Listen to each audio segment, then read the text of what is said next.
When your child is constantly compared to someone else, do you actually know what's happening inside their developing brain? Most people think comparison is harmless. Maybe it's meant as motivation. Maybe it's just a way to encourage them to do better. But behind those seemingly innocent words, why can't you be more like your sister? Look how well your cousin is doing. Other kids don't act like this. There's something much deeper that most parents never realize. It's one of the most emotionally powerful experiences shaping a child's sense of identity.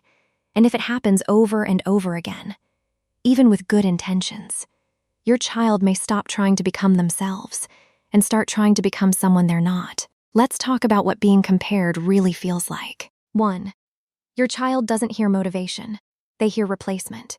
Imagine this. Your child proudly brings home a test. They scored 92. They're smiling. They're excited. Then they hear, "That's good, but your cousin got 98. In that moment, most adults think they're encouraging improvement. You probably believe you're setting a higher standard. But here's what's actually happening. Your child's brain isn't comparing numbers. It's comparing worth. Children naturally look to their parents to understand one simple question: am I enough? When comparison becomes frequent, their developing brain quietly begins answering, "Not yet." Think about that for a second. The problem isn't hearing that someone else did well. The problem is believing love and approval have become a competition. Developmental psychologists have observed that children are remarkably sensitive to parental evaluation. Long before they understand complex logic, they understand approval and disapproval. Here's what most parents never realize. Children don't just remember what you said. They remember how they felt standing in front of you. And by the way, if your child suddenly stops celebrating their achievements altogether, don't ignore it. We'll come back to why that matters later. 2.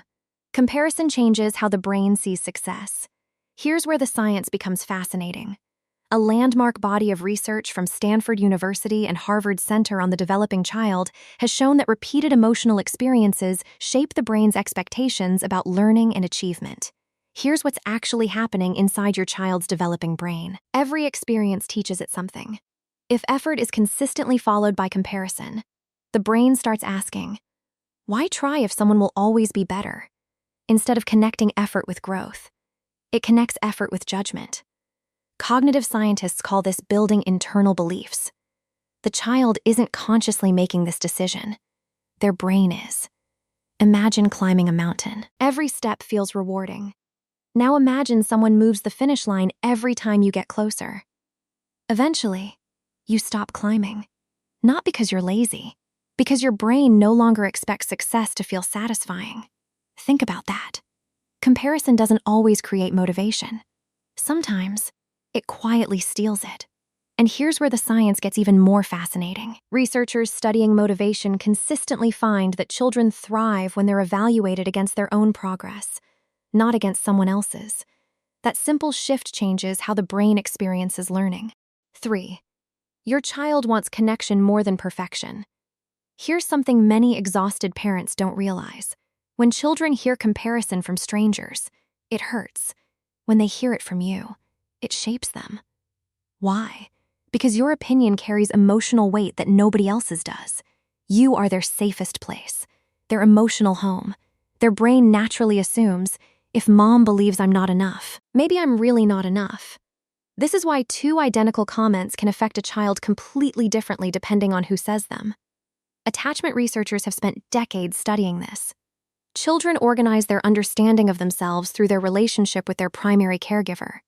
In many ways, they borrow your view of them before creating one of their own. Think about that for a second. Before your child develops confidence, they develop trust. Before they believe in themselves, they believe what you believe about them. That's an incredible responsibility, but it's also an incredible opportunity. Because every encouraging conversation becomes another brick in the foundation of their self-worth. You aren't simply raising a child. You're helping build the voice they'll carry inside their head for the rest of their life. And hey, if this is changing how you see the child in your life, hit like and subscribe. It helps us reach more exhausted parents who need to know that what they are doing actually matters. 4.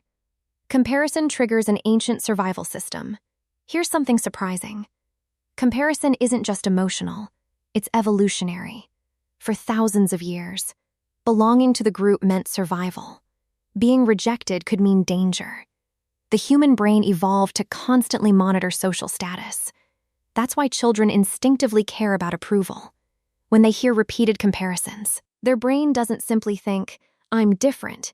It often hears, "I'm falling behind." And in an ancient brain, falling behind can feel frightening. Not because children understand evolution, because evolution shaped the nervous system they were born with. This is where traditional parenting advice sometimes gets it completely wrong. Children don't fear failure nearly as much as they fear losing connection. That's why comparison often creates anxiety instead of resilience. 5. Every comparison is quietly building their future identity. Now here's the part that changes everything. Children eventually become the stories they repeatedly hear about themselves. If your child constantly hears, "Your brother is smarter," "Your sister is more responsible," "Other kids are more talented," their brain starts searching for evidence that those statements are true. Psychologists call this confirmation bias. The brain naturally notices information that supports existing beliefs. Think about that. One sentence repeated hundreds of times can become someone's identity. But the opposite is also true. Imagine hearing instead, "I'm proud of how hard you worked. You're improving. You don't have to be anyone else." Those words build completely different neural expectations. You're not simply protecting your child's feelings. You're shaping how they'll see themselves decades from now. 6. This is what most parents never realize. Remember earlier when I mentioned the child who stops celebrating their achievements? This is exactly what I meant. Many children who grow up constantly compared don't stop succeeding. They stop feeling proud. Even when they accomplish something incredible, their first thought becomes, "Is someone else better?" They graduate. They get promoted. They achieve lifelong dreams. Yet somehow, they still feel behind. Not because they failed, because comparison became the lens through which they see themselves.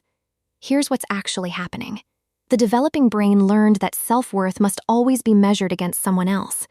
And that's an impossible race to win, because there will always be someone richer, smarter, more successful, more talented. This is why the greatest gift you can give your child isn't convincing them they're the best.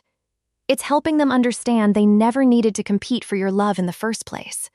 Children flourish when they believe they're valued for who they are, not for how they rank. That's how confidence grows. Not from comparison, from connection. 7. When should parents pay closer attention? Not every comparison causes harm. Children naturally compare themselves with friends as they grow. That's part of healthy development. The concern is when comparison becomes a child's primary way of measuring worth. If your child frequently says things like, "I'm not good enough," "I'll never be like them," "Why even try?" or seems unable to enjoy their own achievements, it's worth slowing down. Not with panic, with curiosity. Listen before you correct. Understand before you motivate. And if those feelings become persistent or begin affecting school, friendships, sleep, or everyday life, don't hesitate to talk with a pediatrician or child mental health professional. Early support can make an enormous difference. Trust your instincts. Because your child doesn't need a perfect parent. They need one who truly sees them. So, when your child is compared to someone else, remember what we asked at the beginning. What's really happening inside their brain? They're not simply hearing advice. They're trying to figure out who they are. They're learning whether love feels earned or unconditional. That's not harmless motivation.